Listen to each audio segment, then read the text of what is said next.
This is the East Coast of the United States of America, and this is the West Coast. Before, traveling from New York to London or Paris in Europe was much easier than traveling from New York to San Francisco. But things changed with the launch of the Transcontinental Railroad in 1869. In this video, we unravel the remarkable tale of how the Transcontinental Railroad connected the vibrant East Coast to the untamed West Coast of the United States of America, from its origins to its impact on the nation and everything in between. Pre-Transcontinental Railroad. In the mid-19th century, the American West was a vast and unexplored wilderness, but filled with endless possibilities and unimaginable challenges. The booming California state with the California Gold Rush attracted hundreds of thousands of fortune seekers worldwide. While in Oregon Territory, you can claim the land for almost free of charge. However, exploring those areas from the East Coast is a daunting task. Pioneers who ventured westward faced a treacherous journey, fraught with danger and uncertainty, braving uncharted terrain, unpredictable weather, and the threat of Native American attacks. The Oregon Trail and California Trail, 2,500 miles, established in the 1840s, connected Missouri to Oregon Territory and North California, was one of the most popular routes for pioneers immigrating westward, but it was not an easy journey. The journey following the trail was long and could take up to 6 months by wagons. Many died along the way, and those who survived often arrived in poor health and with limited resources. Native American tribes often attacked wagon trains, killing and looting as they went. Alternatively, many California gold seekers chose long sea routes over the long and dangerous path via the Mexico Gulf, Mexico jungles, Pacific, to land in the Gold Rush hub, the port of San Francisco, California. Railroad proposal to Congress. A pivotal moment in the westward expansion of the United States occurred when Asa Whitney, a merchant and promoter, first presented the idea of a railway line connecting the East Coast to the West Coast to the U.S. Congress in 1845. While Whitney's proposal initially faced resistance, it planted the seed for future discussions and laid the foundation for one of the most ambitious engineering projects of its time. A few years later, Leland Stanford, Mark Hopkins, Collis P. Huntington, and Charles Crocker, known as the Big Four, propelled the Transcontinental Railroad project forward. Their persistent lobbying efforts to Congress proved successful, leading to the passage of the Pacific Railroad Act in 1862, which authorized the construction of the Transcontinental Railroad. Two primary railroad companies, the Central Pacific Railroad, CPR, and the Union Pacific Railroad, UPR, were tasked with constructing the rail lines from the West Coast and the East Coast respectively. As the largest construction project in American history at that time, it required substantial financial resources. Both CPR and UPR secured the funding through a combination of private and government investment. They sold stocks and bonds to private investors. The government support came in the form of land grants and loans issued as government bonds. The land grants awarded the railroad companies large stretches of public land along the rail route, which they could sell or utilize as collateral for further funding.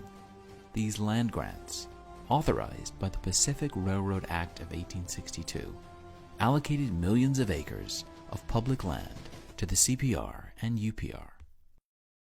Building the railroad. Long before the Transcontinental Railroad, in the early 19th century, the development of railroads in America began by importing the technology from England.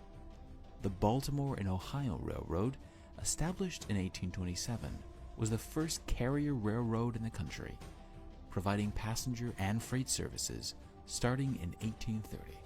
Other notable early railroads included the South Carolina Canal and Railroad in 1830, and the Boston and Worcester Railroad in 1831. By 1860, several states in the United States had well-established railroad networks. New York and Pennsylvania stood as major hubs, with extensive rail systems connecting cities like New York, Philadelphia, and Pittsburgh. Massachusetts had early railroad development centered around Boston. Illinois, though still developing, had Chicago emerging as a prominent railroad hub. These states played crucial roles in the early growth of rail transportation, connecting regions, facilitating trade, and setting the stage for the continued expansion of the railroad industry across the nation, including the first Transcontinental Railroad. The Transcontinental Railroad began when the Central Pacific Railroad started constructing the rail lines from Sacramento, California, eastward in 1863. Led by the Big Four entrepreneurs, including Leland Stanford and Collis P. Huntington, the CPR employed thousands of cheap Chinese immigrant laborers who played a crucial role in the construction. The workers faced treacherous conditions, blasting dozens of tunnels through mountains, laying tracks on steep slopes, and constructing bridges across deep canyons, crossing the rugged and mountainous Sierra Nevada range. The CPR also utilized advanced engineering techniques such as the use of dynamite for tunneling and extensive use of wooden trestles to traverse challenging terrain. The Union Pacific Railroad, tasked with building the rail lines from Omaha, Nebraska, westward, had to contend with different geographical challenges, including vast plains, rivers, and the formidable Rocky Mountains. Two companies were expected to meet each other in Utah. The American Civil War exploded between the northern states and the southern states, leading to a suspension of construction as resources and manpower were redirected to the war effort. Financial challenges arose due to economic instability, making it difficult to secure funding for the project. Labor shortages occurred as many workers left to join the military, and existing infrastructure suffered destruction and damage. As the war ended, the two companies sped up the construction and employed a more diverse workforce consisting of Civil War veterans, Irish, and former slaves, among others. They used traditional track-laying techniques using steam-powered construction equipment, such as grading machines and steam shovels, to level the terrain and lay tracks efficiently, making steady progress, gradually advancing towards the meeting point, Promontory Point, Utah. There was intense competition and a race to determine which company could lay the most track within a given time frame as the Union Pacific and Central Pacific Railroads progressed towards their meeting point at Promontory Summit, Utah. This competitive spirit fueled rapid construction progress and ultimately expedited the completion of the railroad. On May 10, 1869, CPR and UPR finally converged at Promontory Summit, Utah, marking a momentous occasion in American history. The event was celebrated nationwide, with telegraph messages disseminating the news of this achievement and jubilant gunfire resonating through the air. The golden spike that was driven into the ground at Promontory Summit to commemorate the occasion has since become a symbol of the unity and progress that the Transcontinental Railroad brought to the nation. The Transcontinental Railroad had far-reaching social and economic impacts on the American West, transforming the region from a remote and isolated frontier into a thriving hub of economic activity and cultural exchange. The railroad facilitated the movement of people and goods across the country, leading to the growth of new industries and the expansion of existing ones.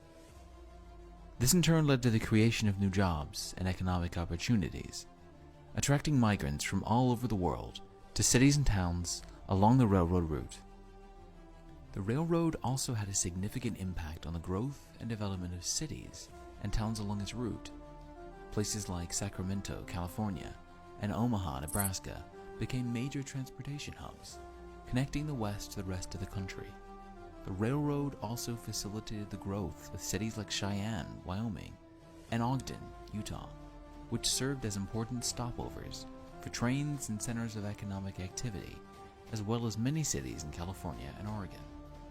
The construction of the Transcontinental Railroad, on the other hand, had a detrimental impact on Native American tribes.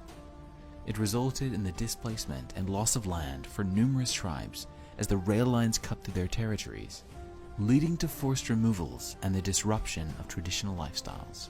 Conflicts and violence arose as tribes resisted the encroachment, resulting in armed clashes with railroad workers, settlers, and the military.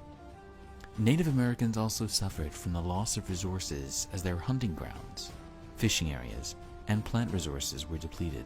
Additionally, the railroad's presence eroded tribal sovereignty, undermined cultural practices, and brought significant social change to Native American communities. Thank you for joining us on History on Maps. Please give us a thumbs up and share this with others. Stay tuned for more captivating videos of the history on our channel.